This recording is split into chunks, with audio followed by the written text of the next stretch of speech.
What's up, Cougar fans? Jake Brandon here, host of the CougConnect podcast. Ask you to hit that like and that subscribe on your way in. And we have got D-line updates for you today. Spring ball, recent, up-to-date D-line updates today. And there's no one better to come on the pod and do it than longtime friend of the program, Isaiah Bagnah. Isaiah, how you doing tonight, man? Doing great, bro. It's great to be back, man. It is great to have you back. Man, it's like second home to me. Honestly, it's like my first home, truthfully, now at this point, you know what I'm saying? So. Nah, dude, it's been good. It's been good to have you. Tell us about the D-line, man. Tell us what you're doing right now at BYU, and then tell us what you're seeing. Yeah, man. So it's my off season right now. Mm-hmm. Still playing CFL and everything like that. But I'm back here in Provo training for, until obviously camp starts for me. So, man, I actually got the opportunity, super blessed and lucky to have this opportunity, man, to come in and help out with the D-line. So I'm like help coaching a little bit, just kind of be around the guys again, trying to give them a little bit of knowledge, what I know for myself too, you know what I'm saying? I feel like I have a lot to share and stuff like that. And, I've been a part of the program, so I kind of know how things roll. And so, yeah, man, it's been cool so far. I've been working with the team for like around 2.5 weeks now. Right. And been around practices and stuff like that. And, dude, it's been cool. It's been awesome. It's been a little bit of a learning curve for me because typically I'm on the outside. Right. But now I've been with the interior guys. And so I've been learning myself. And it's been really cool to see it from a different perspective. You know what I'm saying? Learning from that aspect. Because there's still familiar things from the last defense when I was a part of, the one that I was a part of when I was here. And stuff like that. So, well, dude, working tackles, I don't want to derail you before you go talk about what everyone wants to know, which is what's going on in spring ball. But like working tackles, I feel like there's a lot of finesse and speed and different things. And then trying to work a guard or split a double team inside, it feels like it's a lot more just leverage and power. And would you agree with that? 100%. Yeah. 100%. Especially the leverage aspect of things. You know what I'm saying? It's crazy because on the outside, you don't really have to worry about necessarily, other than if you have a tight end and you're in like the C gap. Yeah, you can worry about like which way the ball is going and, certain slides and stuff like that. But in the interior, you got to worry about, like, for example, the nose, has to worry about the guard and the center. You know what I'm saying? Like, if it goes this way, then they have to turn this way. If it goes this way, they have to turn away from there. And, like, it's all leverage based, so it's really interesting to see, man. And just the footwork aspect that comes into it, there's a lot of details. Yeah. And, technique and fundamentals that these guys have to really hone in on. Yeah. So it's cool to see that, especially the young guys too.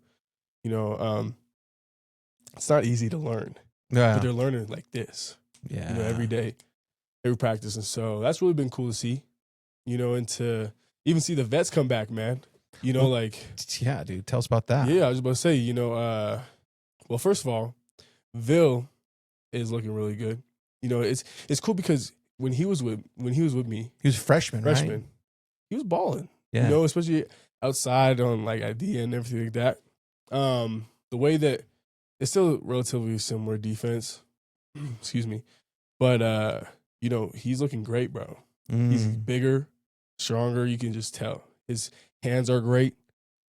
His footwork is great, especially on the interior too. Like the other day, he hit this pass rush move. I was like, Vil, I went up to him. I was like, man, I didn't know you had this in your bag, bro.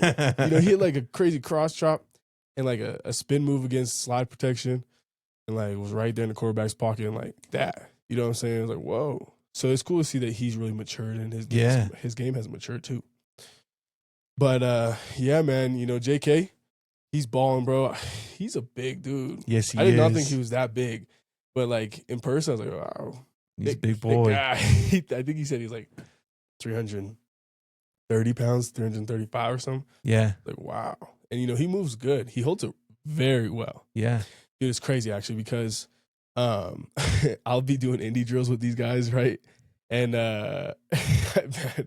you don't necessarily think like, you think they're strong. Yeah. But you don't know how strong they are until you're actually in the drills holding the bag. You hold the bag for somebody, you learn a lot about them. I know. I coached a long time. Man, and so like we'll do certain drills like where I'm kind of cutting them off and everything like that, and they're only going like 80%, right?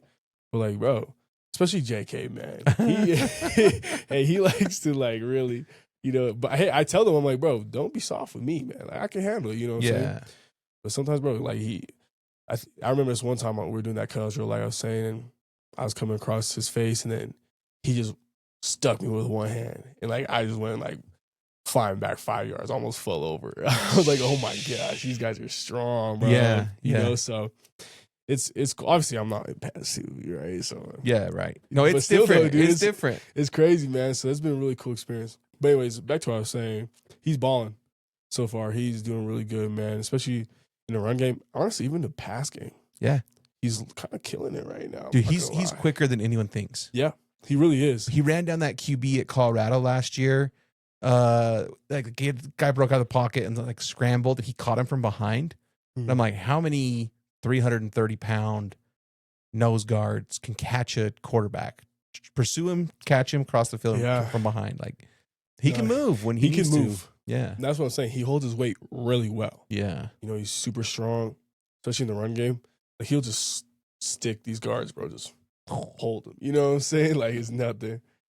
So, but once he gets moving, it's hard for him to stop. Yeah, that's for sure. You know, so like, man, yeah, he's killing it too, bro. You know, I'm really excited to see how he finished off spring ball and how he just continues to get better. You think he's going to help Keanu have a much better year? Yep. Because I feel like Keanu had to play the nose, the 1 tech, 0 tech sometimes last year when really I feel like he's more better suited to play the 3. Mm-hmm. Have you seen that? Like, tell us about that whole kind of dynamic, the two of them. Yeah, bro. Honestly, they're killing it. Literally the other day, they like ran this. It's crazy how good they work off of each other. Because we're like, I remember we're like in like a odd front, and we weren't supposed to run any play or twist games or nothing like that. But like they just work so well with each other, bro. Like it ended up being passed, and then they just mid play was like run a twist, you know, and then JK picked off the guard and New came around for the sack, man. Like they're working really well together, bro. Like they're clicking like that. That's big time, man. Exactly. It's stuff that like we don't really even talk about in the meetings, right? And so like just to see them working off each other like that. But two vets who get it. Exactly. Yeah. Exactly. Very powerful. And like both of them. They're both very powerful, man. Like they got it down. So if they can just keep getting better, bro, and keep working with each other like that, I'm excited to see how that works, man. Yeah. I'm really excited to see that dynamic. Are you taking it easy on these young freshmen in the D-tackle room? Yeah, man. Yeah. How are they doing? They're getting better. Good. They're getting better, man. Honestly, I'm quite shocked to see how fast they're picking up, like I was saying earlier. Yeah. Like, man, just the footwork aspect of things. Because, like, even just the little details and stuff, as a freshman, it's really hard to pick up on that stuff, especially how fast everything's going. You're surrounded by other vets who are already doing this, and, you know, and you come in with a high standard to uphold, right? And, man, I can't think of one person who's not living up to that standard, bro, truthfully. Granted, in a freshman way, like, you know, they still have a lot to learn, a lot of growing to do, but, man, compared to most freshman classes I've ever seen, they're already doing great. You know, your senior year, we had actually a ton of veteran leadership on the BYU team. A lot. Like we had you and Batty and J-Rob, and I'm going to forget people, but as we go down the list, but just it John felt like Nelson, Blake Nicholson, played bro. Years together. Yeah, dude, a lot. And then I don't know. I was a little concerned. Like, I think the talent's going to be there next year. Like, there's some talented players that we're going to come in and like fill those spots. But like, are they going to have the player leadership to hold people accountable, to like make sure everyone's giving 100%? Like your high effort, your energy, you're studying the playbooks like that. Do you feel like that's been maintained since you guys left? Yeah. Or like, tell me about that. Yeah. I will say it's different. Okay. I say it's definitely, you know, there's still that sense of accountability being held with one another. Yeah. That same level of love and respect with one another, and you know, that brotherhood kind of feel, that's definitely there. It's definitely present, which is cool to see. Granted, I feel like my group, my D-line group especially, we're a little bit more like veterans, truthfully. You know, like we've been in this defense we've been in defense for 2 years at that point, right? But like we would spend time with each other a lot. You know, we're all so different, but we're also very similar when it came to football, right? And so we really bonded when we were in the facility or whenever we did certain things outside of football, which translated onto the field, right? And so just in that regard, man, like I think that's just where it's a little bit different, you know? But that also took time. Right? That took time, and we were in the same, like I said, the same defense for 2 years, right? Now it's a little bit different with K-pop too. It's still similar stuff, but it's a little different, right? He's putting his twist on it. Exactly. Yeah. So, and we got new guys too. There's just a lot of factors that come into it. However, though, I will say they're definitely looking good, man. Yeah. Excuse me. And if they keep working together, you know, actually, as a matter of fact, they're great off the field too. I just went to Rodizio with them the other day, like last weekend, and dude, that's a group of guys, man, that are awesome. They're so funny, man. They're a different breed. Dude, Justin gets everyone laughing. He right? does. Yes. He's hilarious. Dude, great guy, man. Yeah. Great guy. You know, we were all, honestly, everybody was just bonding, man. It's super cool to see that. He had a clip. Kev, did you see his interview on his way out to practice or whatever, where they were like asking him, what's your favorite pregame snack or something? It was when I was in Florida, so I actually still haven't seen it, but my wife and kids saw it, and they love Justin because he comes over, you know? Yeah. And he said something like, what was it, like, take four ibuprofen and... Did you see this, Kev? Did you see this clip? I didn't. Supposedly he said, like, you got to take my pregame or pre-workout snack or pre-practice snack is 4 ibuprofen, half a Hot Pocket, and 2 scoops of pre-workout. Oh, and then you just let it go. You just go out there, like, whether that's true or not, it's just hilarious that he just, like, off the dome is, like, saying that. Honestly, I believe it, though. I definitely believe it, man. Dang. Yeah, it sounds about right. It sounds about right, man. But, yeah, man, one other person knew. Oh, yeah. Dude, he's looking really good. Him and I kind of sit there and chop it up quite a bit. And, you know, we talk ball and stuff like that, things that I've learned, especially things that, you know, I've been able to acquire from the D-line, the interior from, you know, the CFL and, like, the pros and stuff like that. And, you know, I just see that he's coming back with a different mentality this year. Yeah. Bro. You know, we kind of talked about how he felt like he didn't really live up to what he wanted to, what he expected from himself last season, which, you know, any competitor is obviously going to say that a lot of times, you know, like, oh, could it do more, whether that's the case or not. But, you know, I can really tell just the way that he's attacking the spring ball. Like, he means what he's saying, man. Yeah. You know, and I feel like, especially how I felt coming back after my first year at BYU and the mindset that I was in, you know, and I was like, okay, it's time for me to really ramp this up now. It's for me to take that next step. I can see that in him, which is really cool to see. And, dude, it's translating, bro. This every practice he's making plays over and over and over, you know. So it's cool to see, man. I hope it keeps going. And we're talking, obviously, you go 2s, V1s, all this stuff, but even 1v1s. Good on good. Yeah, good on Bro, good. he's killing it, man. His hands are great. He's throwing, like, his feet are great. Pad level is great. You know, he's paying attention to his leverage. And also, too, he's taking a little spin on certain things. You know, he's making it a little bit more. He's still, it's like he's aligning his goals with the team's goals. Yeah. Or the defensive goals and the defensive mindset. You know, it's really cool to see. And that's when players get dangerous. Yeah. When they align themselves with, you know, the greater good of the defense truly, and you make it your own within the defense scheme, bro. That's when, you know, hey, that's when special things can happen. Right. I know? believe it, man. And so that's I'm mostly excited about that, man, truthfully, with these interior guys, just how to see, just seeing that and how that is also affecting everybody else on the D-line. Yeah. You know, seeing how he plays, you can already see how it's affecting, like, the young guys, you know, and seeing, like, whoa, you know, like, this is a standard to uphold. This is a standard to live up to. That's what you do to be great. Exactly, right? And that's what I believe really happened with Batty and I being in the DN room. You know, the guys beneath us, the younger guys, you know what I'm saying? They really were like, whoa, like, okay, so this is how you need to play. You know, I feel like it kind of translated a lot.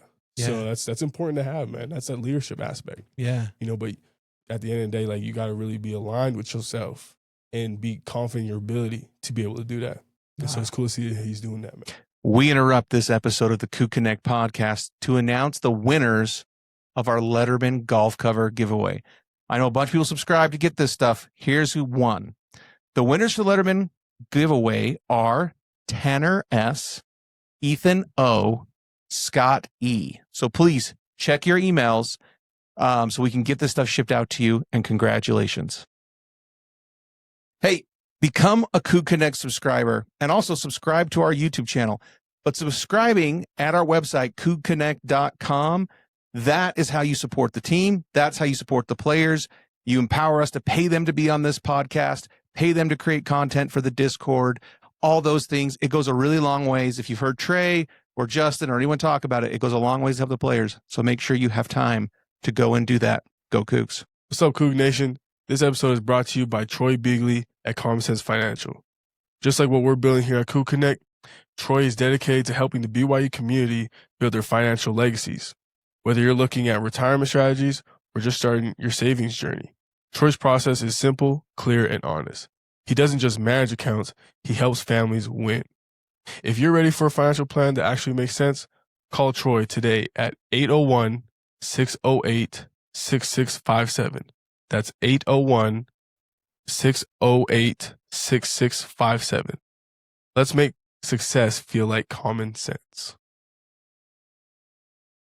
Madsen Realty Group is a proud supporter of the CougConnect podcast and CougConnect. Madsen Realty is a proud supporter of the BYU football team and the BYU community. If you are looking to buy your next home or build your investment portfolio, schedule a free consultation and be entered to win 2 BYU football tickets for the 2026 season. Call us at 801-922-0584 or reach us online at brigham.utah on Instagram. Cougar fans, are you planning a family trip to Universal or Disneyland? Utah Travel Pros special. We're going to start that one over. Cougar fans, are you planning a 2026 family trip to Universal or Disney? Utah Travel Pros specializes in stress-free vacation planning for Cougar families. Get a free expert quote at utahtravelpros.com/CougConnect. Hit them up right away. They're big supporters and big fans. Go Cougs. Dude, I love that. That's great to hear, man. I'm excited. If you had to guess, because you've played in Kelly Papinga's defense at Boise State, you've played in Kelly Papinga's defense at BYU. Well, with it's Coach Hill's defense, but yeah. How similar do you think this defense will be to what we had with Jay? Is it 80% similar, 75, 90% similar? Yeah. If you had to give it a percentage, what would your guess be? I'll probably give it around like an 80%. Okay. Because, I mean, you got to think about it too, is that Jay's defense was very similar to the defense that I was in at Boise State as well, right? Which was a badass defense, right? Every year at Boise State, we were probably like top 10 or something like that. Like it's a good defense, right? So like you'd be kind of crazy not to take certain things from that, right? And so I feel like K-pop really does a good job of kind of like taking things from that and Jay's defense, like what he knows for himself too, and he's combining it all. Right. And so that's really cool to see. But around 80% of things that you've been seeing is what you're going to see again. Right. For sure. Just in a little different way. I think the fans' concern, they've still got some PTSD from the defense before Jay, where we didn't really make it a priority all the time to get pressure on that. Now, you can get pressure with 3 guys. You can get pressure with 4 guys. Like, you caused a pick 6 against Noah Fafita on a 3-man rush, right? So I don't think it has to be you send 8 and you're dedicated to getting pressure. There's a lot of ways to get pressure. But do you feel like, I think the fans' concern is like, well, if Jay leaves, we'll go back to playing very conservatively in that. What's your take on that? What do you think? Yeah, I don't agree with that at all. I don't agree with that at all. I think that, well, you got to understand that there's certain times where, a 3-man front is required. Yes. It's necessary. Sometimes you do got to drop 8, right? Like sometimes, but at the same time, sometimes you got to take a little bit of risks. Yeah. But it takes a very, well, first of all, you got to be very disciplined as a play caller, when it comes to certain things like that. Because you can't just be throwing all, we're we're throwing creepers every play. Yeah, you know, yeah. you can't do that, right? But You start just- to make it easy for the offensive guys exactly, because know? now you see it. You and see now it. you're You see exposing it. certain things, and when you're like, okay, you know, it's just football, right? Mhm. So, but no, man, I definitely think that K-pop does a really good job with incorporating, you know, all different kind of aspects of defense, you know, especially within game scenarios, at least from what I've seen so far. And it's Right. only been the first couple practices, right? And Yeah. so, no, man, he's doing a good job, you know, and I feel like everybody's starting to get more of an understanding of where his mind's at, how he's calling plays, what he wants to do when he, Mhm. with certain plays, how he wants certain people to play. And he's got some good dudes around him, bro. In Yeah. that staff, that D staff room, you know, all the coaches, honestly, Demo, Gary, Yeah, Gary, know. dude. Is he? Listen, dude, that he's- guy's different, man. is he really the mastermind here? Yes. Because I feel like Gary probably helped Jay out with some things more than people realize. And I think he's still here and is going to do the same exact thing with Papinga. But because he's, I don't know what his role is, analyst or whatever his role is, people don't think that. Bro, he's a secret weapon. Right. He is the secret weapon. I'm telling you, that guy knows everything.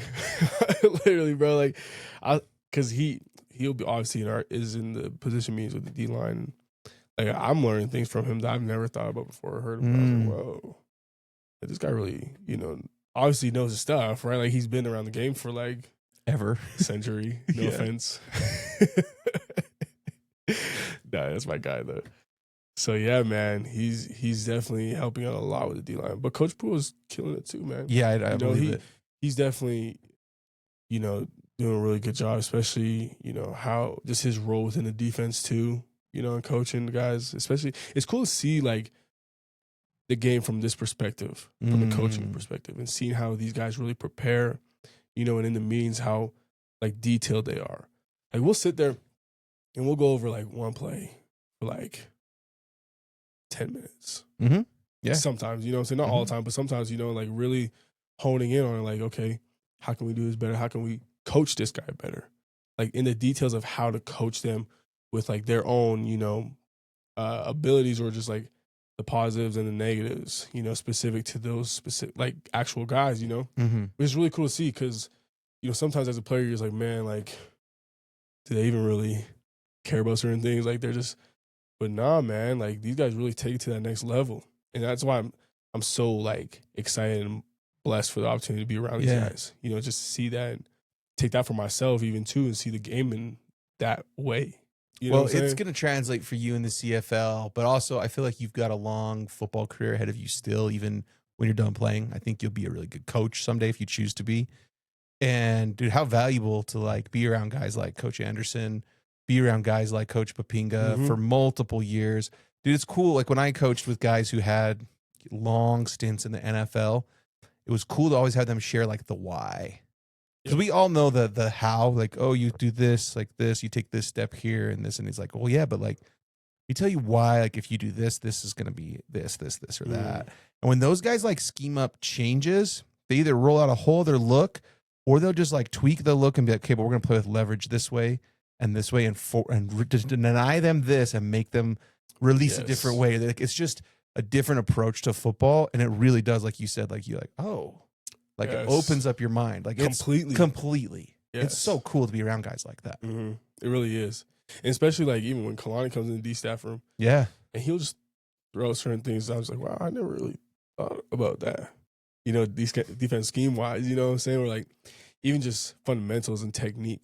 Because obviously, you know, I did play Will Backer at Boise State for a little while, right? And so I got to understand the game from that side of everything, you know, but like sitting in that room and listening to what the DBs are supposed to do, techniques that they're supposed to utilize in certain coverages and like what their mind is thinking. And I'm like, whoa, that makes so much more sense now, right? And like with the linebackers too, like I was saying with Kalani coming in there too and just talking about it, I'm like, wow, you guys are killing it, man. Dude, it's funny. I think Kalani's been our head coach for so long that there's probably some fans who don't recognize this or know this, but a lot of us forget he was a really, really good defensive coordinator at Utah. Like, had lots of offers, lots of opportunities to go do a lot of things, right? Yeah. He knows ball. So Definitely does, bro. yeah. He definitely does. It's cool.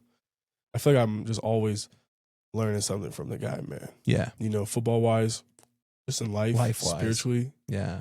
It's crazy, man. You know, it's those type of people you just want to be around all the time. For sure. You know, you respect a lot. So. Yeah. Okay, dude. So this is a totally new thing for you. Like this. Totally, man. And I love it. Yeah. I love to see this side of you talk ball, this side of the ball with you. Although you've always been a high IQ player. Like you had, your football IQ's always been really high. What else is new with Zay? What else is going on? What else is new with me, man? You know, lately I've just been trying to keep life simple, bro. You know, I was down in North Carolina, which was nice to see my mom again for a while. Dude, it's like crazy because I went like almost 7 years without really spending time with her. Yeah. You know, like I'd see her for like a weekend few days or something like that. Yeah, during these last few times. But like, dude, you know, I didn't really get to spend time with her again. So it was really cool to be back. Spent like a month and a half with her, you know, at the crib. And it was cool to spend time with her again. That was really nice. Dude, I'm probably a jerk. And like, this is probably not typical of everybody, but sometimes I get so focused on all the things I'm doing, you know, and I like spend time with my mom and connect with her. Like when I'm dropping kids off with her and that, we'll chat and things and catch up. And that's great. But like, I'll tell you, man, moms have this gift, like every now and then, like she'll just drop like a pearl on me, like give me an insight of something a different way, even in like business and stuff or things. Cause she'll ask like, hey, you know, what's going with this? I'm like, well, and she's like, well, always remember. And like, you're like, dang, actually I should probably go to you more. Like I should talk to you more. Kidding. Like you're giving me some gold here, you know? Definitely. I can see that, man. Yeah. And that's literally how it was for me too, man. You know, she's always very wise. You know, she's always got something to share with me, man. You know, that's why it was also so cool to be back, you know, because transitioning to this new phase of my life, you know, she really helped me out with a lot of things, man. Just different perspectives and, you know, helping me become who I want to be. Right. You know, so that was really awesome, bro. But now I'm back out here. I'm back out here training at BYU, helping out coaching D-line at BYU for like the next 2 months. And so, yeah, man, it's been good to be back. Dude, that's truthfully, awesome. it's been so good. But CFL-wise, I don't know if you guys seen it or not, but I changed the number. No. I'm coming back different, man. 97 is dead. Oh. Kev, what number do you think I am, bro? I'm thinking single digit. You're onto something. I'm thinking single digit. 3? That's a great guess. No. Going with the big 0, man. 0. Oh, Go 0. 0's cold. I know, right? Yeah, man. I'm excited. I remember I was talking to my equipment manager, and I was like, bro, look, broke my foot, got injured. You know, it was a decent, you know, first 5 games. It was decent. But man, you know, I need to switch it up a little bit, man. I need something different. You know, I'm a vet now. I'm not a rookie. Yeah. I gotta switch it up. He's like, all right, I got you. So number 0 it is, man. That's awesome. Yep.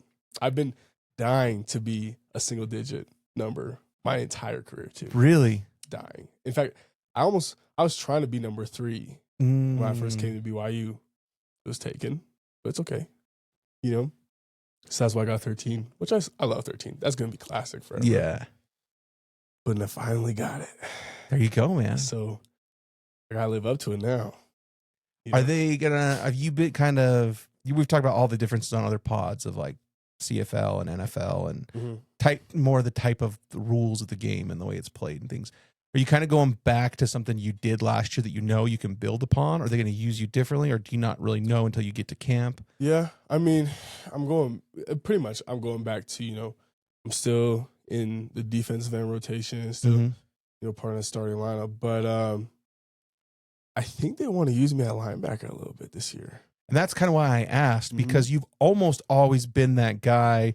You bring a good enough pass rush and you're physical enough to cross face people on the O-line or whatever and cause problems, but you have the athleticism to move side to side and like be linebacker stuff as well. Yeah, that's what I'm saying, man. Plus the defense coordinator, Brent Monson, up in Hamilton, he really liked my Boise State film. You know, and we're always like, man, can't wait to get you back in that Boise State, you know, mindset and vibe. I'm like, hey, man, if that's what you want, hey, I'm down. You know, I don't know if like you guys notice or anything like that, or it doesn't matter, but there was a lot of times where they had me at, you know, linebacker at 265.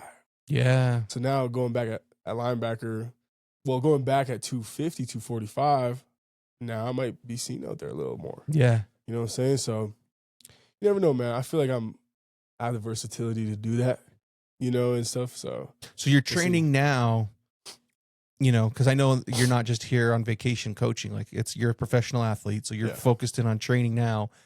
Does that change anything with your training, knowing like, hey, I might want to be a little leaner at this or that, or how have you taken that approach? Yeah, I mean, I am still coaching, right? But like the main thing's still the main thing for me, right? You know, every morning I'm still working with Sky. You know, we're still working on speed, acceleration, because I do want to come back a little more lighter, so I can be a little more explosive. Keep in mind the field's a lot bigger too. Yes, so that's a lot more ground to cover. And I was talking to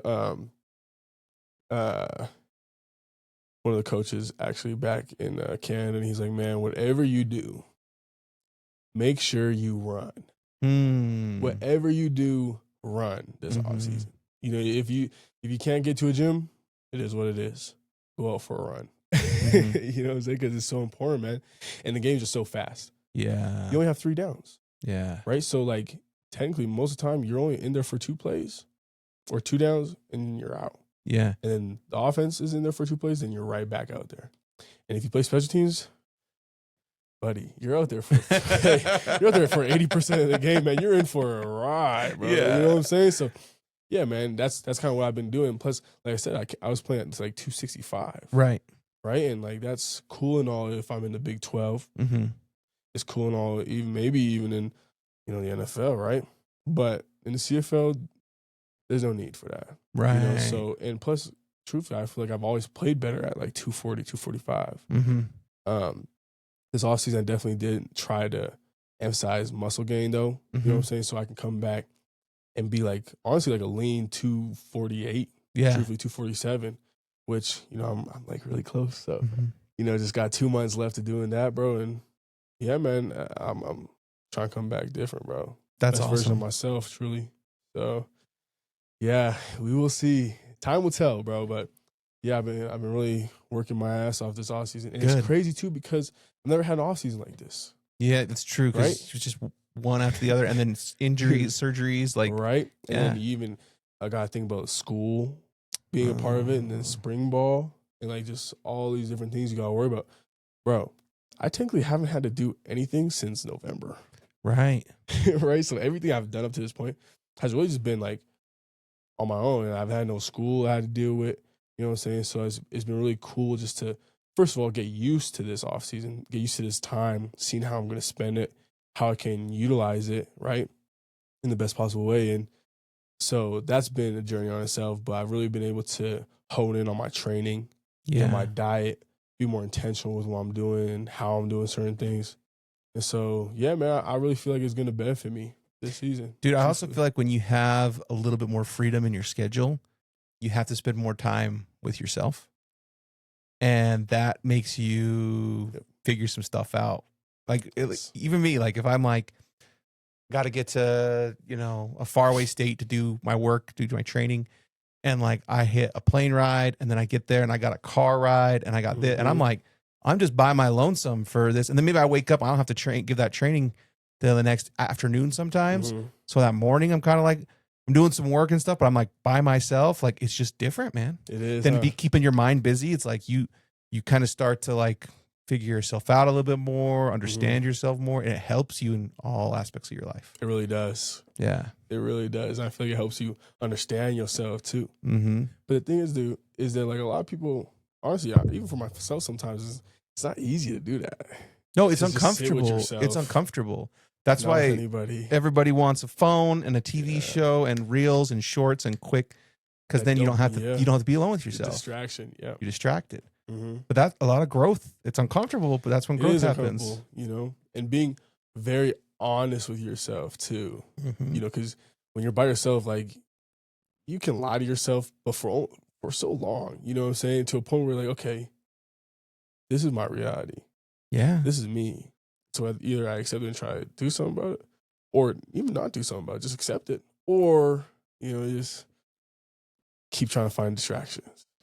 Dude, I don't know. Kev, maybe you could chime in on this too, but I feel like all of us focus so much on our deficiencies, our problems, our weaknesses. Like, oh, I got to be better at this. I got to be better at that. But what you say is like, hey, I am a certain way. I'm not great with these type of things. I can still get better. I don't have to just give up on that, but I'm a certain way. That's okay. I'm really good at these things. I'm going to kind of lean into that and be good with myself for the gifts I have, the talents I have. Doesn't mean I just give up and work on not work on other things, but like, I think it's okay to like acknowledge. 'Cause I think sometimes we hold on to those problems and weaknesses because it's an excuse to not do or be better. But when you just kind of accept like, hey, maybe I'm not super organized, or I'm not super, maybe I'm not super outgoing or something. If that's you, like, recognize that, like, I can work on that. I can get a little bit better, but it's okay that I'm not, because I'm actually really good at these other sort of things. Yes. I don't know. Kev, you think that, or? Yeah, 100%. I think as much time as I try and spend on my weaknesses, I think you're right. Like, I need to focus on like, what am I good at, and try and hone in on that more than like fix Weaknesses or weaknesses. deficiencies. Yeah. And then obviously those will come with time as well. Mm-hmm. Yeah. Changing yourself is obviously a lifelong process, and it's a slow process, but lean into your strengths, acknowledge your weaknesses. Don't hate yourself for having weaknesses. Every person on the planet has them. Be committed to getting better at them or being mindful of them, but be okay with who you are and build from there. I don't know. Have you been on that kind of a journey, you think? Oh yeah, 100%. Yeah. 100%, man. Especially like I said with this off season, you know, I've honestly not even just off season, bro. Like even I remember we touched on this the last time I was on the pod, and just being outside of college and stuff, and being on this journey is I've been around a lot of people, but at the same time I've been by myself like a lot, and it's required just things I've been through the past little while, past year and a half. It's really required me to like sit down and be honest with myself. When you start seeing the little things that, okay, maybe I'm not so great at this, but it also really shows you what you are great at. Yeah. And show you who you really are. Yeah. At the end of the day, right? And that's one thing that I really noticed, especially when I broke my foot. Being injured, man, it really takes you where you're at and just puts you right here by yourself. You know what I'm saying? And it's kind of like a form of alienation. Mm-hmm. You know what I'm saying? Like on a team, especially. Exactly, right? And I love my team. They did such a great job of still including me, always saying what's up, always still being super cool and kind. So I really appreciate that. But at the same time, that can only go so far. And you're not there in it with them. Exactly, right? Like, so as much as they are including you, you're still seeing it from the outside, right? And by doing that, there's an aspect of loneliness that comes with that. For sure. And so it's cool that you said, because like that's totally what I've been kind of doing in this journey that I've been on ever since since I've left, since my last game at BYU. Truthfully, it's crazy, man. But like I said, it really shows you who you are.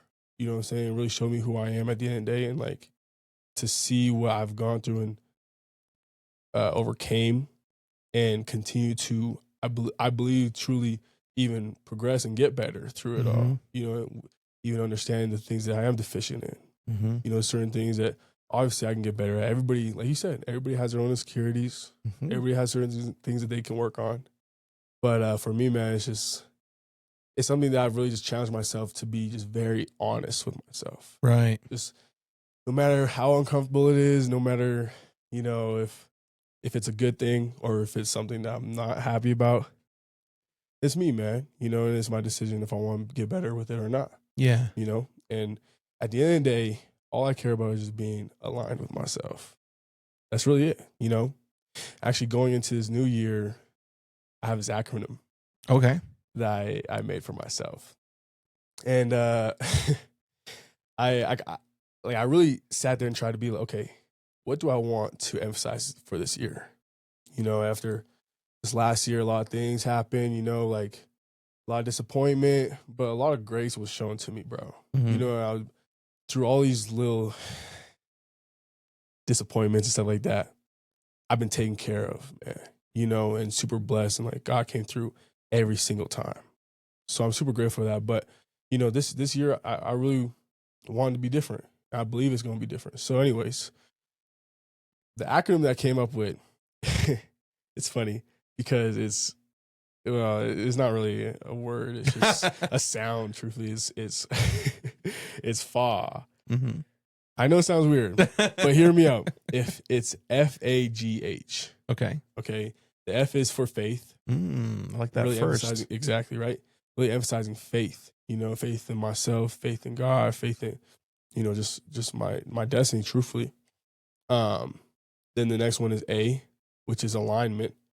Being true to myself, being true to, you know, what I believe my purpose is, and just what I want to do on this earth, truthfully. Mm-hmm. And then there's G, which is grace. You know, I think grace is honestly my lifeline. Mm-hmm. You know, I mean, I find, like I said, God has been there for me this entire time through his grace, you know what I'm saying? And then even through the grace of Christ, you know, like, man, that's what's been able to push me through everything. Mm-hmm. So I feel like that's kind of like, you know, like my fuel, honestly, you know? And so anyways, and then H is for health. So important. After being injured, man, and like just seeing how much that affected me, I was like, wow, you know, it's really important to take care of yourself. Physically, mentally, you know, emotionally, spiritually. Mm-hmm. Like, it's so important. Like, I feel like women do it too, don't get me wrong, just in their own way, but like as men, like we kind of just like, all right, I'm good. Like I just need to keep going. I just need to keep doing this. That feels like our default setting. Right? Just keep pushing. But sometimes, and it's not being, I'm not saying this like in a soft way, like, oh, what was me and stuff like that, but like sometimes you gotta be like, look, I can't help nobody if I don't help myself first. Mm-hmm. Truthfully. Mm-hmm. You know what I'm saying? Like, physically, my foot's broken. I literally cannot get up and help somebody, Mm-hmm. right? If I don't get my foot right. You know what I'm saying? So just in that regard, man, like health is just so important, you know, and even on the mental aspect, like I said, you know, being like practicing certain things, like being honest with yourself so you can really know who you are, you know, dive deeper, grow, take care of certain things that, you know, you never thought about Mm-hmm. or like understood. Like, why am I like this? Oh, well, when you start thinking about it, being honest with yourself, like, man, I see why. I see how that happened. I see how that's a part of me and how that's played its role in my decisions Mm-hmm. and even how I've treated people or even treated myself. And now you have the opportunity to fix it. And that's a part of your mental health too.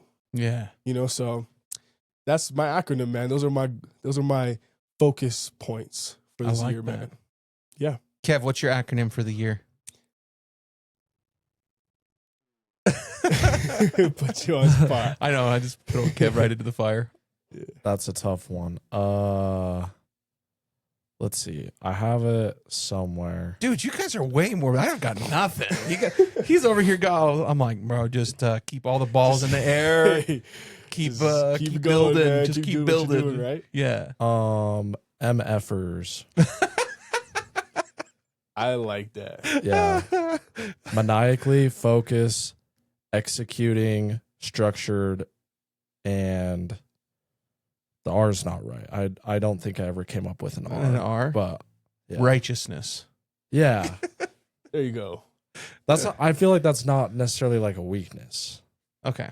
Yeah. So, but just being more structured, being more like locked in, like be a maniac about stuff, not just like, don't just like kind of like dip your toes in, like really like commit and go all in. That's super cool.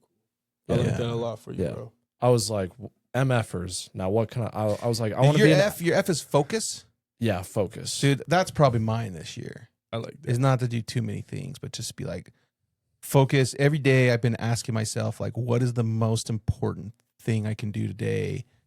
Like family, work, whatever. Like I got to pick a few things that are the most important today, because it's really easy to go through a day and do a whole bunch of tasks that are good, but maybe not important.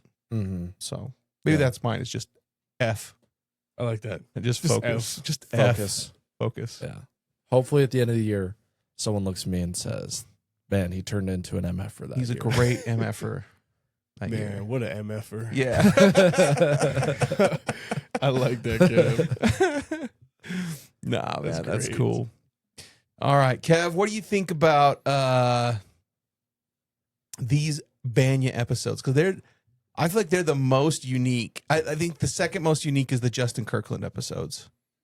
But I feel like the Bagnah episodes are on a different kind of... Isaiah thinks, see, and this is not an offense to Justin. I just don't know if Justin's thinking super deeply about everything like Isaiah is.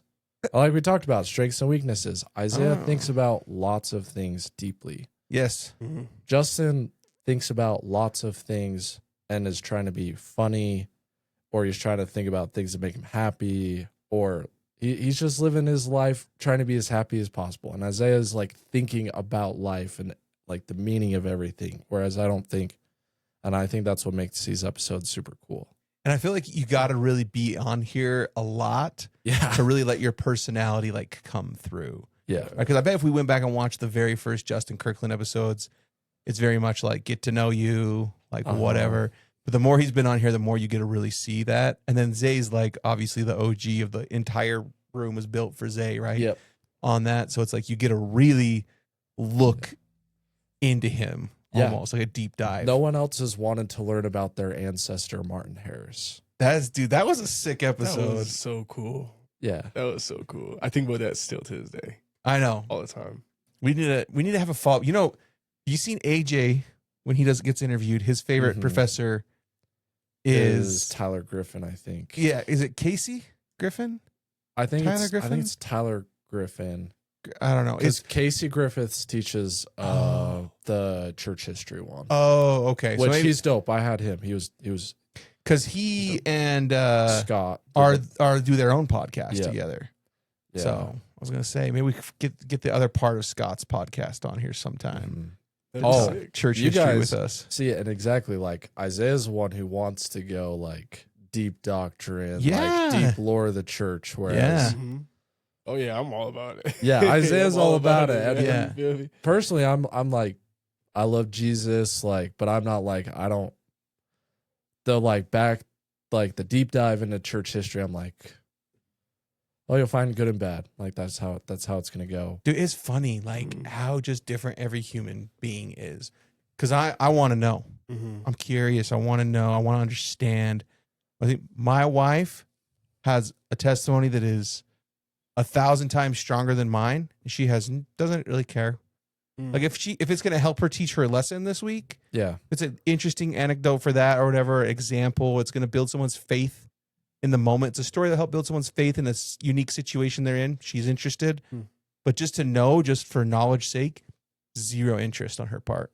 Like, and she's so good with her faith. Like she just is like, no, I have a strong testimony. I've seen things, I've witnessed things, and I've always been blessed for doing the right thing and stuff.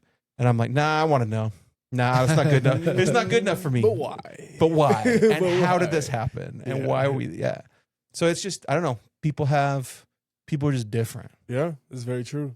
Even when it comes to certain like just aspects of life too, like certain people are just like, look, I don't need to hear none of that.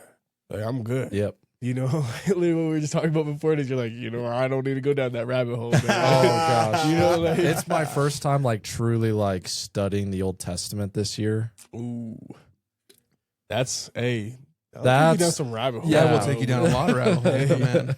Some things I've even noticed for myself too. At the start of this year, when Yeah. we're going through, I was like, whoa. I'm reading like all the different like translations of it and like trying to like actually like learn it and be the word again, focus. Like I want to be like focused, not just like read the whatever 2 pages, close my scriptures, and then just like forget about Dude, it. there is no more. There's no deeper rabbit hole or bigger mysteries than like in Genesis. Oh my gosh. What happens between like Enoch and Noah? That is like, because if you go down that rabbit hole and you start studying like all the stuff that was going on, like these watchers come down, like it goes deep, bro. It goes way out into left field, and it just sneaks up on you sometimes too. Yeah, like, yeah. It's just thrown at you, and you're like, oh, what does that mean? What is that? The giants, huh? Like there's Giants.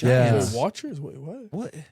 See, my theory with the giants is they were measuring in cubits, and so they were like, oh, Goliath's 9 cubits tall. But if you have this like little 5'2" woman measuring with her cubit, then yeah, he's probably like 7 feet tall, which is Shaq. 7'1". But everyone's like, oh, Goliath was bro. Let me just was like 9 feet 6 inches tall, and let me just correct your erroneous theory right here. Dude, like legit though, there's the Smithsonian, there's tons of examples of this where we have found skulls in America that you can put over your head that are bigger than a football helmet. See, I believe that. I believe that too. So that I'm like, okay, bro, he's 7'1", great. 7'1", 9 feet tall. But if his head can fit over top of my head, how broad are his shoulders? Like, right? And now, you guys ever heard of phi, PHI? It's like the golden ratio. Like everyone's proportionately like built a certain way. Okay. Like you can measure like head to toe and like your overall height, like your femur to your hip will always be this certain ratio or like this. Like everyone has it. Right. And like artists used to know it, but it occurs everywhere in nature. But if we're going off these golden ratios of this, like if someone's head fits over there, they gotta be like 12 feet tall. Like, I mean, like, I don't know. What do you think, Kev? A geometric proportion is also commonly used in engineering for diameter and in physics for angles and phases. Let's see. It occurs everywhere in nature. Often used in architecture and design for aesthetic balance.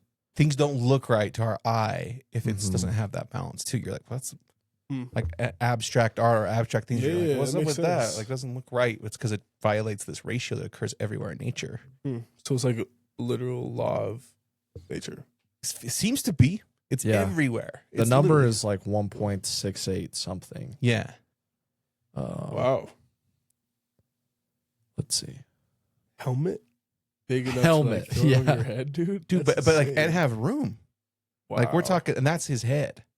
Like that dude, that guy's massive. And that's like, there's thousands of sources on that. Like that's not a question. Those bones were real. So crazy.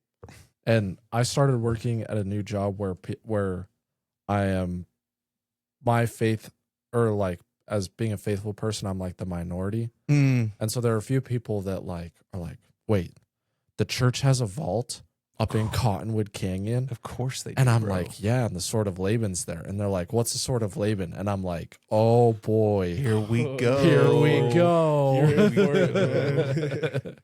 Dude, we kind of asked Scott about that a little bit. Yeah, we did. Remember, I tried to like try to see if he'd give us some juicy nuggets there. Yeah. Maybe we do need to get Casey on. Yeah. Well, How tight are you with Casey, Kev? I mean, it was a class. I mean, I never. You were the star student, like my class?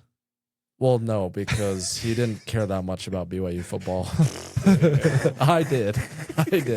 So that's why I was a star student. I mean, I did fine in his class, but I mean, yeah, well, we should reach out. We can reach out. Get the mystery. Well, we got Bagnah around. We got to go deep. We take advantage. Yes, we have to. We need to do some. The trick is to start the podcast out talking about BYU football and spring ball and current events, so people like start and it's like, now we got you. Gotcha. Yeah. Now we're taking you. Yeah. Gotcha. Casey, what do you think about the defensive line room? Never mind. So do you think the earth is flat or Yeah. When the earth was really flooded, do you think it was just the Middle East or do you think it was the entire earth? Can we comment on this? If you want. Dude, have you seen Randall? What's Randall's Carlson? Is that his name? Randall Carlson. He's this guy who's been on Rogan a whole bunch of times and stuff. And he's like, looks, if you zoom out at stuff like the Grand Canyon or these different things, it looks like it was giant, massive amounts of water rushed over these areas and eroded them, like not over tens of thousands of years, but like in days of massive water. And he has tons of geographical examples of like how things would have been created, like they were eroded a certain way at a certain speed, at a certain flow rate. And so it's like, and that's in North America. That's like all over the world. So it looks like 13,000-ish years ago, there was some kind of asteroid or something that hit the ice caps and melted everything and just Everything is. yeah. Yeah, I have my take, man. I think, honestly, everything was flooded within the ice wall. Mm. And I think that everything outside the ice wall, that's a whole nother world. We talking Antarctica? Mm-hmm. Have you heard the crazy stories about the pilots? Yep. Flying over Antarctica? Have you heard this, Kev? I haven't. Dude, I can't remember. I'm going to give all the information. Here we wrong. go. But like, we're talking, Man. we're talking like World War I pilots, I think, or something, or Okay. World War II. They had to fly over Antarctica, and they're giving like a visual description over the radio to people back, I think, on their aircraft carrier or at a base or something. And they're like, bro, there's like green stuff here, and like things are alive, and like Oh, okay. I didn't all hear this stuff. one. Like there's it's a crazy conspiracy theory there, but on it, and all these things. But obviously, we've been to the South Pole now, and looks like there's penguins and seals Yeah. and ice. But people are like, did that happen more recently, or has it always been that way? I don't know. That's another conspiracy theory. What do you got there, Kev? You find something on that? Nothing on that. Nothing. Yeah. I don't know. Honestly, okay, I'm not going to sit here and say, like, I fully believe that the earth is flat. Okay, good. But But is it completely round? Well, for sure not. no. I don't think it's a sphere. You don't think it's a sphere? Mm-mm. Talk to me. Well, as a matter of fact, you want me to be even more honest, I don't even think we've really been to space. Oh, here we go. Like, as deep as NASA or government wants to say we did. No, I don't think so. As a matter of fact, I honestly do believe that there's a firmament around the earth. I don't think it's completely flat, no. However, I think that it's more so there is still like the curvature on the top, right? Mm-hmm. But the earth is more so like this. This is all land right here. This is the earth. And bottom part is like a whole nother aspect of not the universe, but the earth. Okay. My personal opinion. You know what I'm saying? I'm not saying that's the truth. But I've done a little bit of studies, and even if you took into consideration like just seeing things from perspective. Like, actually, as a matter of fact, when I was in Hamilton, there's bridges that you can go on, right, across like certain parts of the lakes and stuff like that, the Great Lakes. And for like, you know, Toronto is how many miles away? It's not too far, but it's relatively far. Like, you can't really just see it like that on the bridge. You know what I'm saying? But if you take a, like, you know, Binoculars or something, you can see it just perfectly fine. And there's no curvature to it. It's just there, right? If that was the case, if the world really was curved like that, wouldn't the water level be like kind of covering a little bit of the base of Toronto? Because you're on a curve, right? Like, think about it. As a matter of fact, but the water is affected by the pull of the moon and the sun to keep it how it is. So it's not just resting on a sphere, right? See, that's the thing. Because I think it pulls both ways to keep it like how it is. As a matter of fact, do you think the sun's bigger than the moon? The sun, I would say yes, is bigger than the moon. Like, as big as they say it is? I don't know about that. But I do think it's kind of crazy that the moon is the exact distance from the Earth that when it passes in front of the sun, it can black out the whole sun.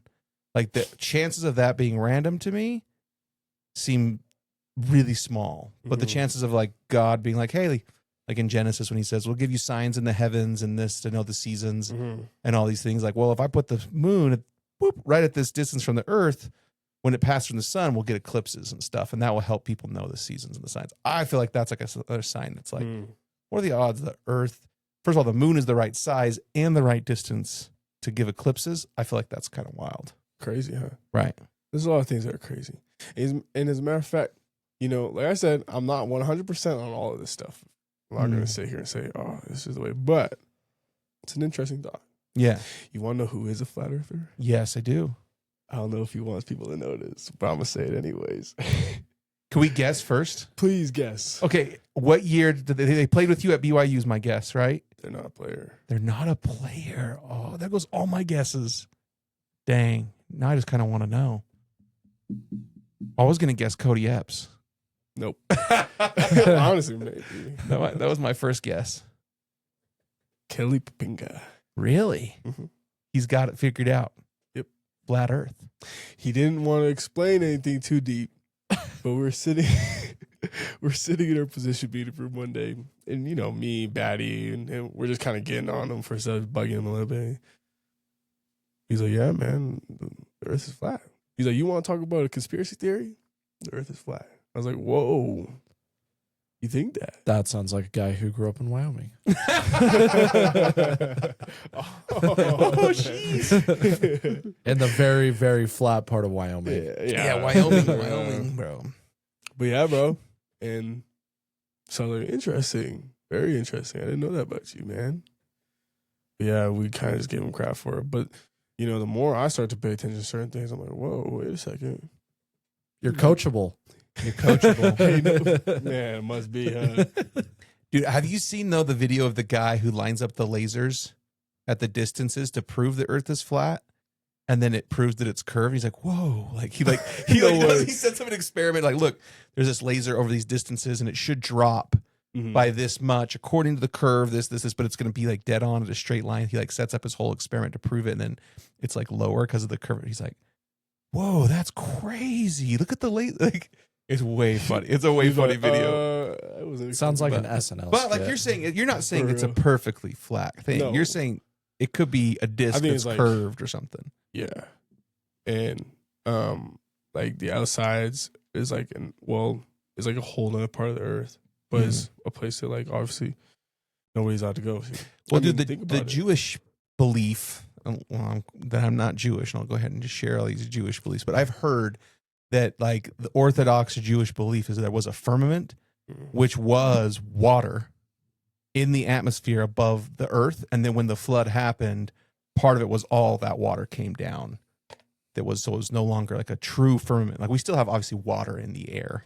Yeah. Right. But there was a lot more of it. And that was part of like the thing is when the flood happened. Kev, did you have your hand up? Were you going to say something? No. Okay. I was just thinking about how, because I was reading different biblical texts and I was like, oh, Sodom and Gomorrah, like volcano.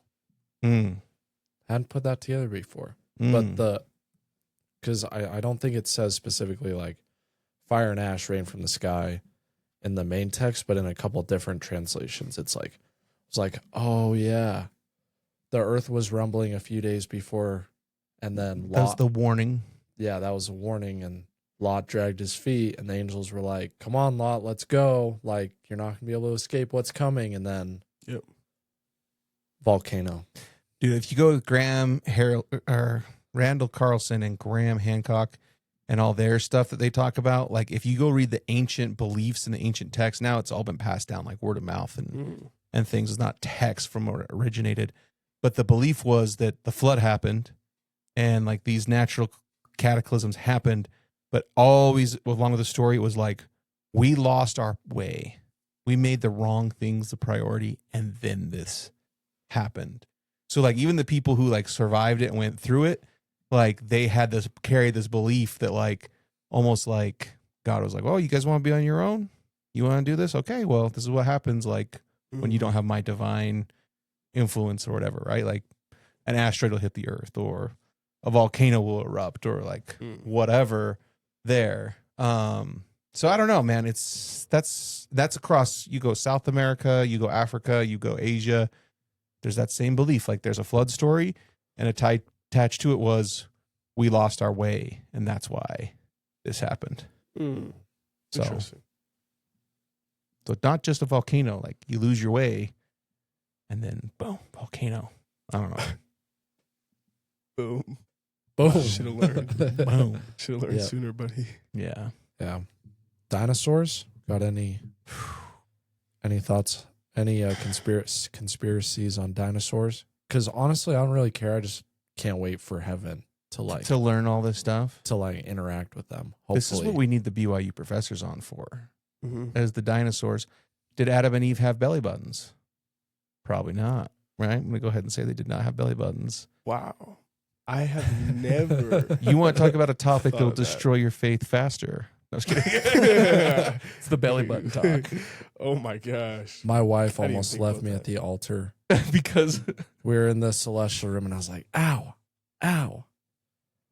And then she's like, what's wrong? And I was like, I think I lost a rib. to create your helpmate. That's actually funny. I'm out. Kevin, that was terrible. I'm out of here. She thought about it. She thought about it. That's funny. But yeah. We're about to dinos. Yes. I don't know. I'm going to say, listen, here's my take on it. Because if you go like, there's a lot of people who are like, look, the earth was literally created in 7 days. And I'm like, okay, well, a day here, 1,000 Defined years day, to God. yeah. Like this. But also, like, how about create? Can you not, if you're God, can you not use time and gravity as part of your creation process? Like, oh, like we want these kind of creatures on Earth, right? Like maybe we give them some base creatures and we use some time to make some adjustments so there's variety there. You create these base creatures and then like you're God. So like, you know, let's increase gravity, decrease gravity, whatever we want to do to make time change. And yeah, it took me a day, but like just like turn up, turn down time. Yeah. You're On just that like as part of the- he's just like cooking. Yeah. And he just like turns the temperature up on the stove a little bit, adds a little bit of And then he's like, knows the beginning from the end. So he's like, all right, look, we're going to need oil and we're going to need this and we're going to need that. So like, let's create a whole bunch of, let's create like this planet, super green, high oxygen, some big lithium dinos for my Tesla for batteries. the Teslas in the future. Holy snap. Right. And so then he like creates that whole period, just bzzz, speeds up the time. Then he's got oil. I don't know. I have no idea. That's interesting. You know, I'm not too sure about the dinosaurs. I do believe their dragons were a thing, though. Have you heard the theory about their bones not fossilizing? Nope. Okay. So there's some people out there who totally believe dragons were real. Mhm. And if you believe mythology, every mythology has dragons. Again, we can go to Asia, South America, Europe, like everywhere has it. Mhm. And there's pictures of them and they're all the same and they have similar attributes like flight and breathing fire. And like there's some commonalities and all across all these mythologies. So kind of like makes you, were they real? Now, how do birds fly? Birds have hollow bones. So their bodies are less dense. How often do we find bird fossils? Not as often as Rarely. we find dino fossils, even fish fossils and these mammal fossils. Why? Because their bones are hollow and they decay faster. So could there have been dragons and we have no fossil record of it because their bones degrade to a point where they don't get fossilized? And if there were dragons, did we actively try to hunt them to extinction because they're freaking dragons and they can burn up your village? Yeah. I don't know. Bro, imagine seeing a massive dragon the size of like a Springville. Yeah. And you're like, Here's- boys, let's grab our swords and spears, boys. Here we go. Seeing it fly in, you're like, oh my gosh. That'd be Dude. insane, bro. Are you kidding me? Even with a rifle, man. Like you need like anti-aircraft guns or Bro, something you to need something. take that thing down. the nuclear codes. No kidding, bro. Dude, speaking of nuclear codes, are we headed for World War III, Kev? What's your honest take here? Ooh. I don't know. Depends on what prophecies. Well, that's why we're trying to get you to go down these rabbit holes with I was us. gonna say, that was the rabbit hole that we were about to go down. We were trying to bro. push you down before the podcast. Pressure end of the you into. world. Yeah. Yeah. Just take a taste. You'll be good. Yeah, Well, just dip your toes in it a little bit. I don't know. World War III? No, but yes.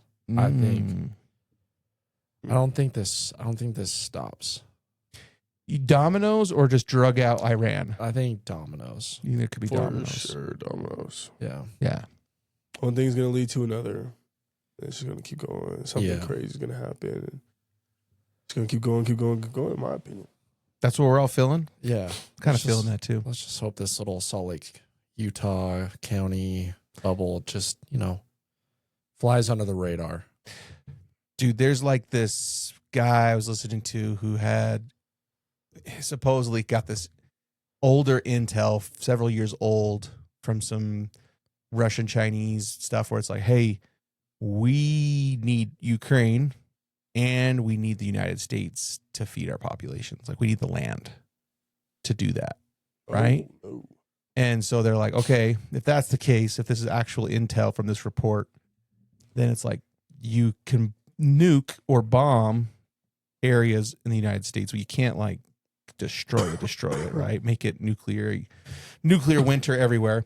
So you go for military targets. That would be the play. You go hit bases, especially any base silos, anything that can retaliate. You go and hit those. And then after that, you have to have an occupy force to come and occupy so that you can access the resources and things you need. So this guy was like, if that intel is correct and they don't feel like they can feed their population, then you'd probably have to have the population of China be the occupying force and Russia use the technology and things to do that. And there's plenty of prophecies going back to our guy, Joseph Smith, that talk about, a bear and a dragon combining forces to attack the United States, or a red power and a yellow power combining to attack the United States. So Kind of crazy. Kind of crazy where we're at right now. At least Big 12 safe. Big 12's good.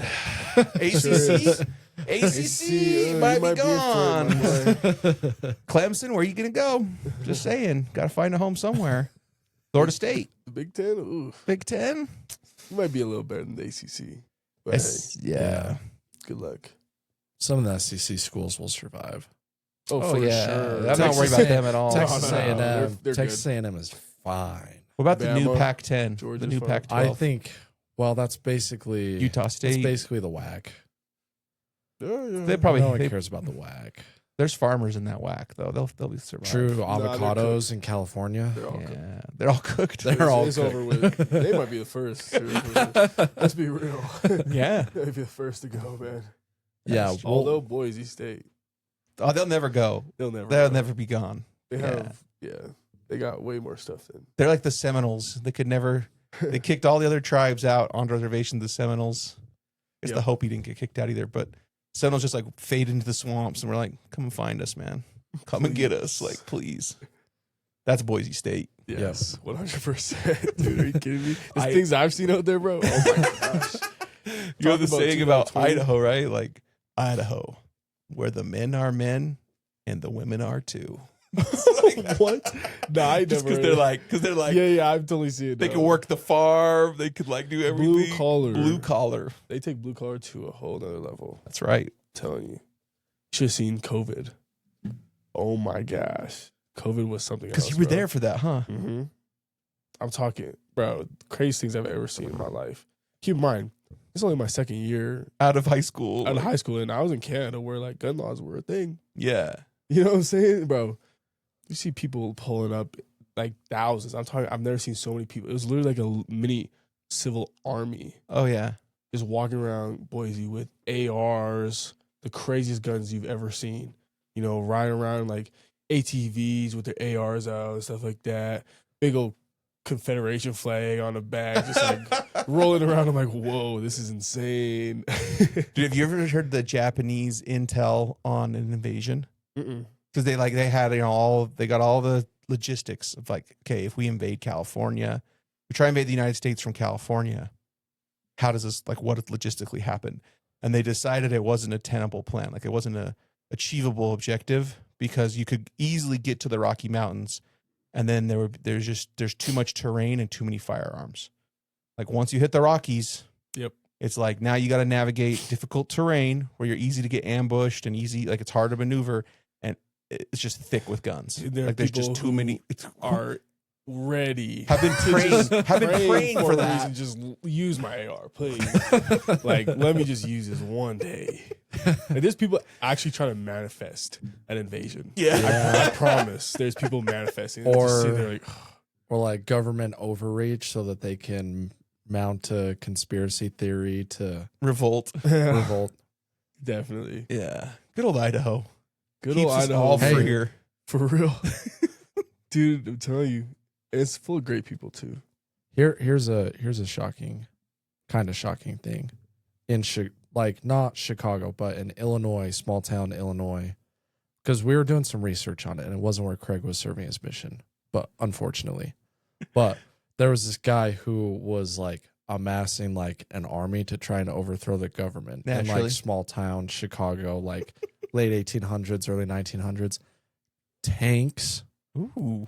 a ton of money, and a bunch of things. And then there was a storekeeper in town, and like he was like a cult leader. Obviously, I should have started with that. He was obviously, Yeah, it makes a little I think more his name was sense. Jim Bob or something like Yeah, that. now Jim we're Bob. talking. Yeah, so Okay, Jim Jim Bob Bob. was a cult leader, but there was like networks of tunnels all over the city, like underground tunnels where they were doing all the cult stuff that they were doing.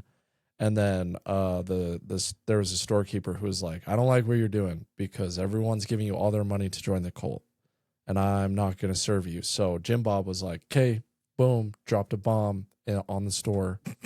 And that's when the feds came and They finally stepped in, huh?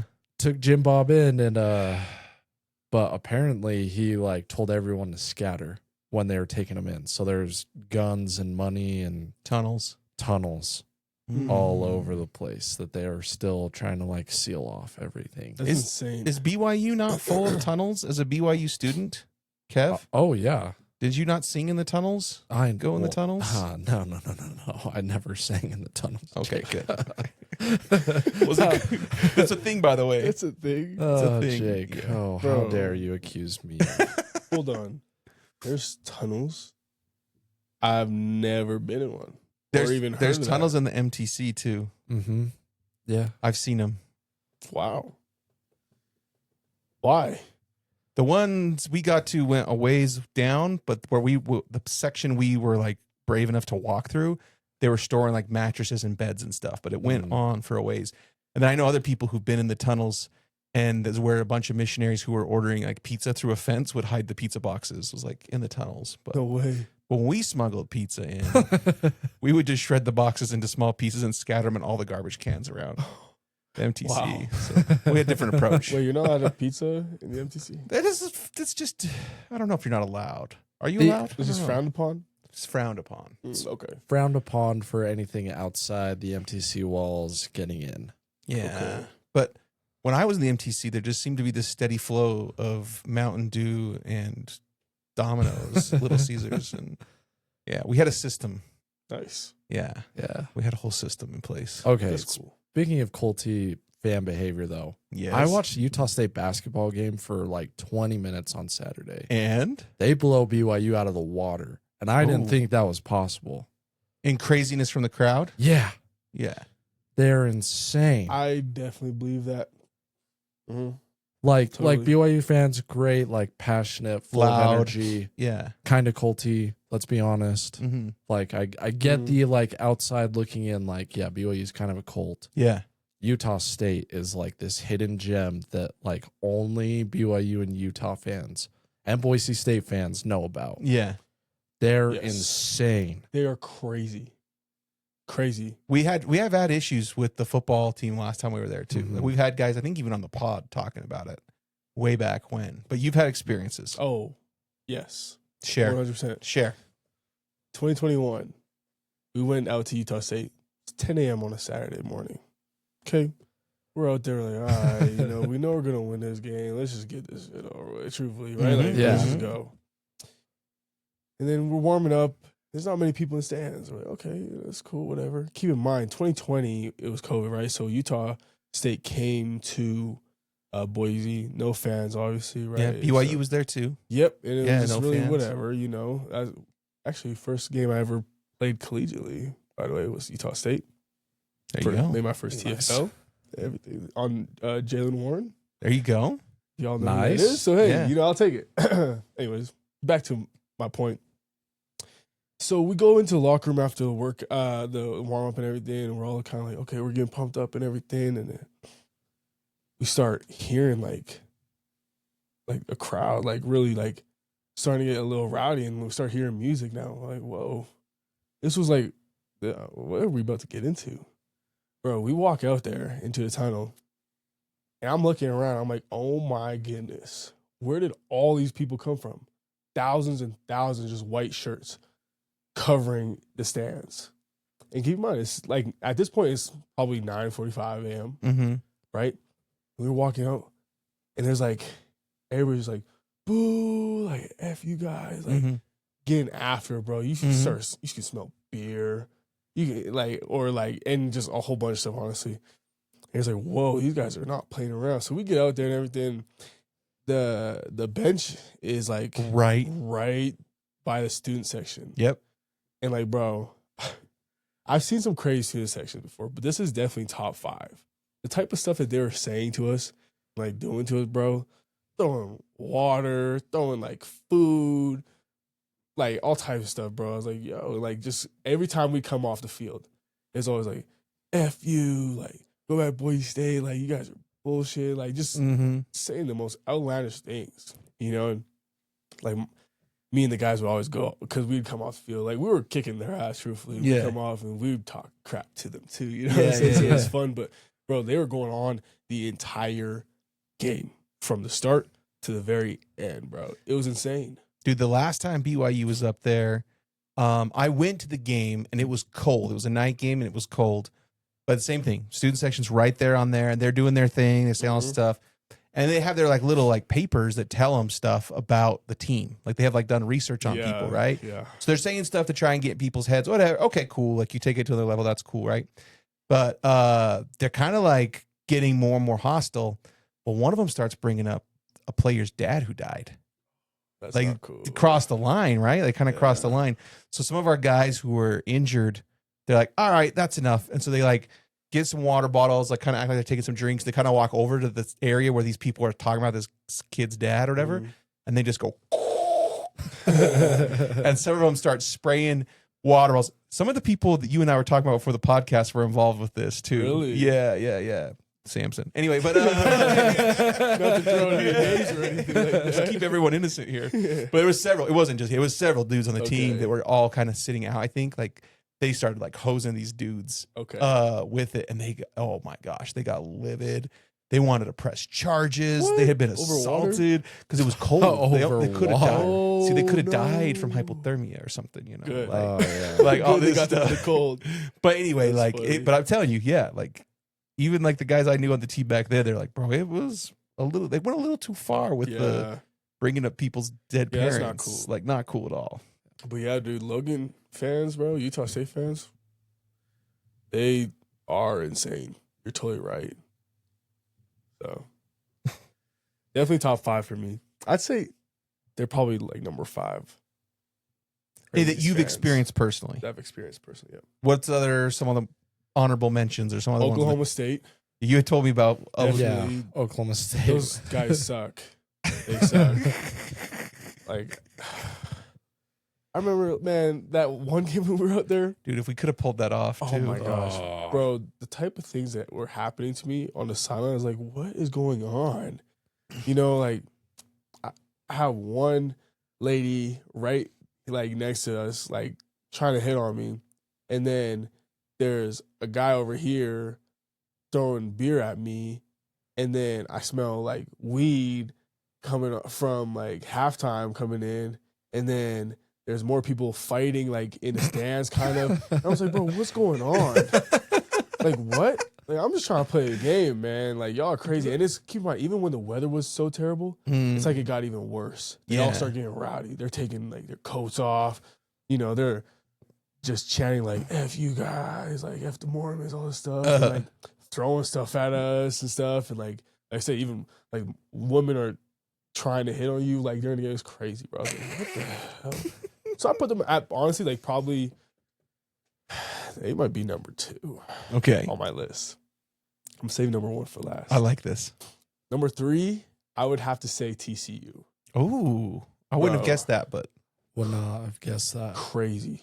Like, the entire time. I've never seen or heard a fan base so, like, committed to letting you know how much they hate you. Yeah.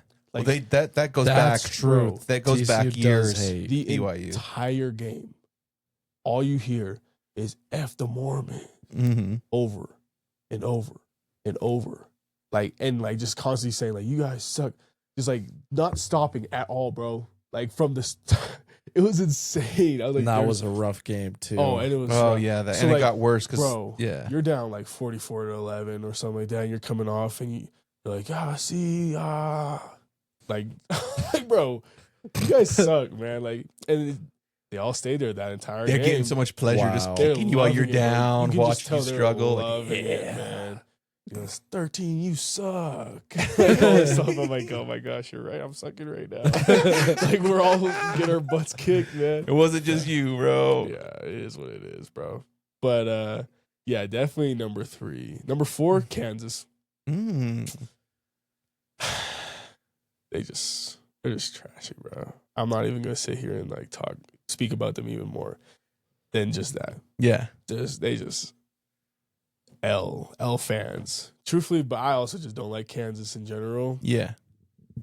Maybe it's a little bit biased because I'm 0-2 against them. But hey, you know what? I just remember going there and I was like, bro, these guys suck.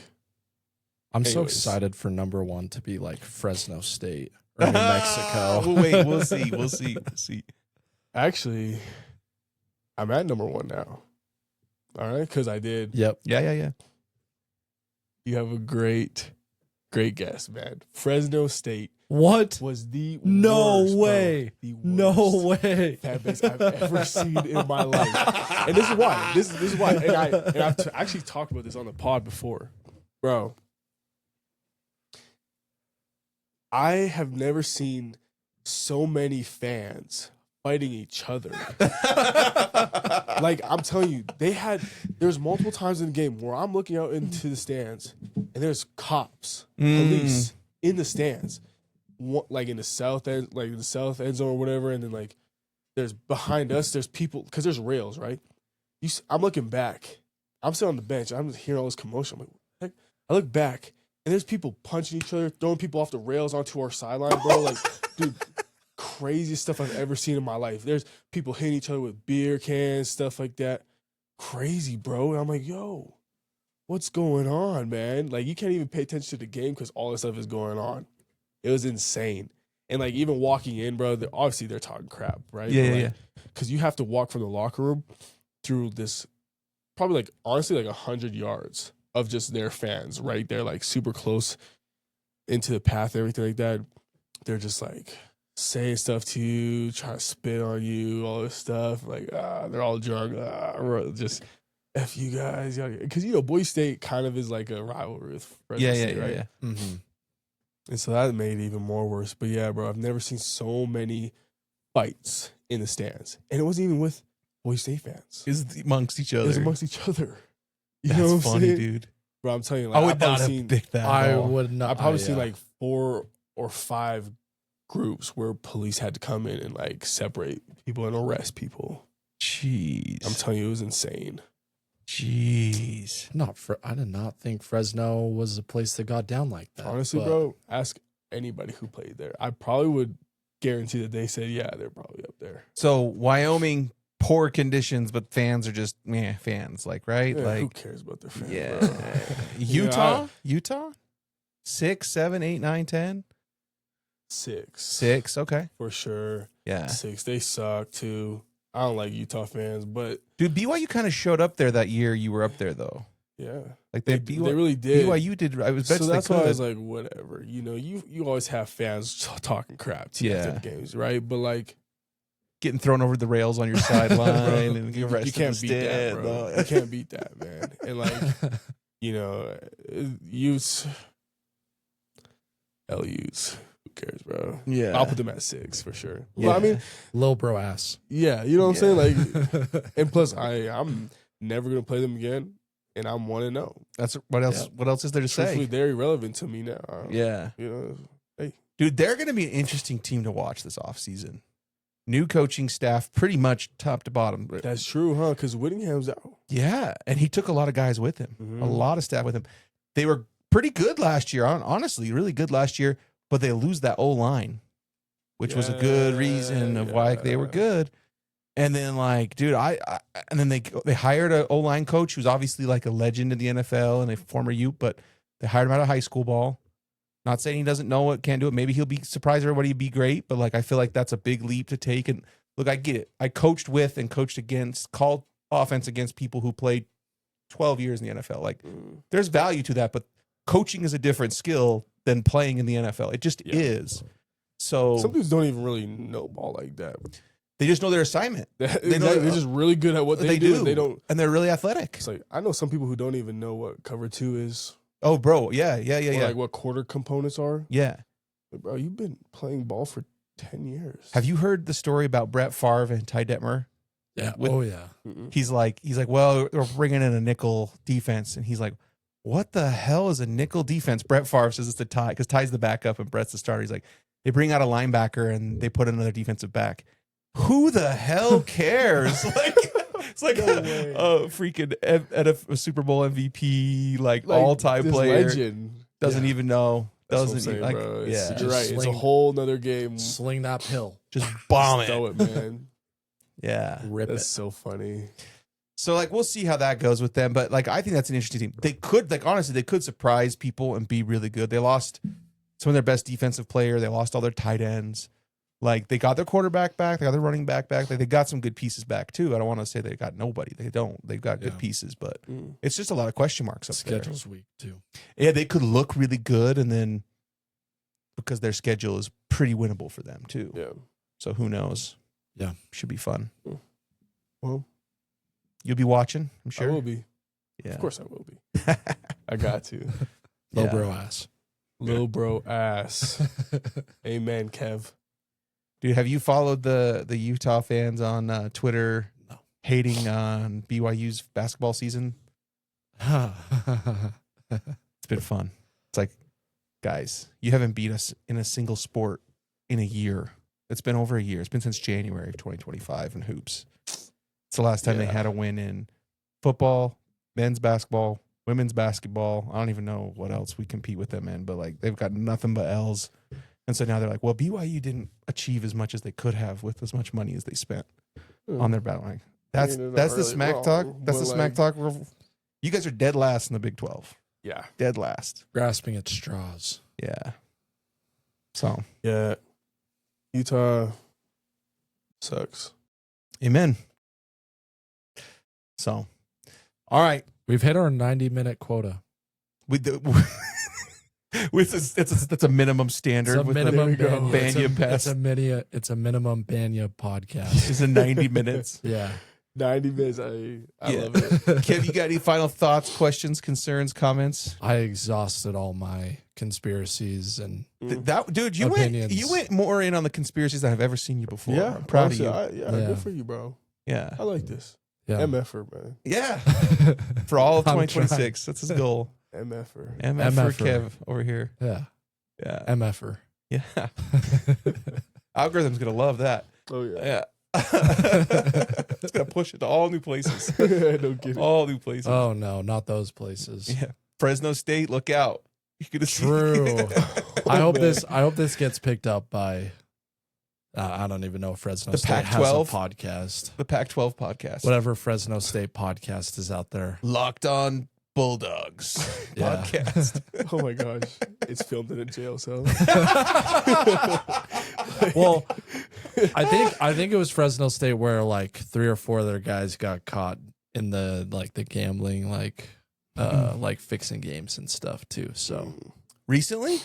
within the last calendar year, yeah. Dang. Oh, wow. I think it was like last season's players. Oh, dude, I do remember hearing Yeah. about this. Yeah. And they didn't even get paid that much either, right? Wasn't their take like I don't know. 5 figures? Maybe that's enough. I don't know. I mean, if you're at Fresno State, I mean, sure. Hey, 5 figures, huh? that's your bail right there. You break even, walk That's away. your bail. Oh, man. Shoot. Well, next time we'll get into the conspiracies of rigged leagues oh, and gambling. Because is there which one? What is, that's a hot we'll topic in the tease it. streets We'll of Utah. That's where I was going with this. Let's tease this right here. What's more rigged, the NFL or the NBA? What do you think? Or that both clean? There's no rigging involved. Clean? No. Professional sports is not clean. They're both dirty. The better question is which league covers up the dirt better. Ooh, you think they're equally dirty? It's the debate is I who's think, got the, the better I think the PR? NFL does a better job at Yeah. I think so too. sweeping the dirt under the rug. Mhm. Right. I think the NBA's got not a PR issue, but yeah, they're just bad at. They're really bad at like hiding that they're fixing things.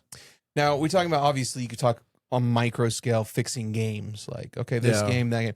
Macro scale picking where players get traded, where these balls fall in the lottery. Luka went to LA not just because the Mavs wanted him gone. Well, dude, what about also Chris Paul? Let's go back to Chris Paul. Before he went to Clippers. Clippers, The he NBA had said no to someone, right? to the Lakers To trade. the Lakers trade. Yep. So how? Because that's kind of rigging the league a little bit, right there, even right. That technically they were running the whatever they were, Pelicans, Hornets, whatever Okay. they were. And I think they said no to the trade because they didn't want to look like they were rigging the league. I don't know. I feel like, But it's then rigged. they were like, "Hey, we're gonna let Chris go to this other LA team and boost its brand," yes, which it did. and it did. Yeah, Chris Paul saved that franchise from being irrelevant. becoming the They've been- Seattle they've- Supersonics. Yeah, basically, like they've been relevant ever since. Interesting. So maybe they did the right thing in that case. And you're telling me that the NBA ratings were so low, and then all of a sudden Luka Doncic magically ends up on the Los Angeles Lakers, and then 4 months later, these magic ping pong balls bounce To the Dallas Mavericks. that no one ever sees, and the Dallas Mavericks had like one of the worst odds out of the 13 teams, and all of a sudden they get the number 1 pick. But the Jazz were right there, man. The Jazz. NBA you seen NBA doesn't care about Utah. Obviously, have you seen the odds of the Jazz having lost the lottery as often as they have? Oh, it's crazy. They could have won like a real lottery like more easily than they could have lost the lotto for number 1 draft pick ever. Jeez. Like it's 1 in 35,000 or something Mhm. that of them just never getting the picks they got the first Jeez. pick. Yeah. But if Utah ends up with the 3rd pick and all of a sudden you see Peterson and Boozer go ahead of AJ, you're telling me that's not a little rigged? I'll take that rigging. Hey, if you're fine with the rigging, like certain fan bases are happy with the rigging. Certain fan bases No, are I'm not. happy I don't with feel the like they've rigging. done anything good for the Jazz lately. No. Because you think they've got enough pull to go tell the 2 teams that win the lotto ahead of Utah, you should take Boozer, you should take Peterson, or they're just gonna pick them because of the needs of the team, or like, what do you think?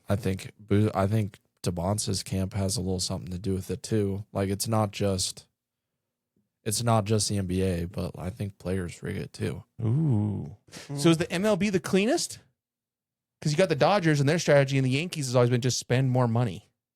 and then you Yeah, win. I mean it's just it's dirty in a different way because you have a bunch of owners that get in that get these teams. They spend zero money. They don't try to win at all. They don't try to put a competitive product on the field, and then they just get the money. it's just a business to them. It's just a business venture where as long as you don't spend money, which there's no limit on how little you can spend, and then you're good. Which teams do this, you think? The Athletics historically. Pirates have done this, and their ballpark is a moneymaker. Like, they make so much money because their park is right on the river. It's a beautiful place. Rockies, same thing. Like, guess what? If Rockies fans didn't go to baseball games, they would try and win. Right. For Rockies fans, just love going to baseball games, whether their team's going to lose. The MLB does have that a little bit. Like, even St. Louis, when I've gone to the games there, like, they're halfway full, but all the St. Louis fans I talk to, they're like, this is the emptiest we've ever seen this place. And I'm like, we're going to a game Tuesday at 4:30 p.m. and your stadium's half full, and they're like complaining about the attendance, and the team's terrible. Yeah. But like, teams that where fans don't show up, if they're losing, those teams try and win because they don't make money if they lose. Right. So you think Ryan Smith's over here just like licking his chops, like, ooh, I could get a Major League Baseball I think team here. Ryan would spend a win though. He strikes to win. me. Yeah, he he strikes to win. Now, I think the moves he's tried with the Jazz haven't been, hey, I'm just okay. I just want fans to attend. Like, he wants to build a championship team. Whether he can or can't, we'll find out. But like, that's what you can obviously tell he wants to win. Anyway, that was our sports. Conspiracies. And we started with sports. We ended with sports. There you go. Yeah. Sports podcast. Not so much about dinosaurs. An Old things like Testament. that. And the Old Testament podcast. There you We got a little aliens in there, little giants, watchers. Just a little bit. Enough Good to make to you guys happy. Yeah. Well, if you made it to the end of this, wow, you are really loyal and dedicated. Appreciate you for locking in on that. If you haven't hit that like, hit that subscribe. And as always, go to CougConnect.com, become a paying subscriber. And that's how we support the teams, we support the players, what we do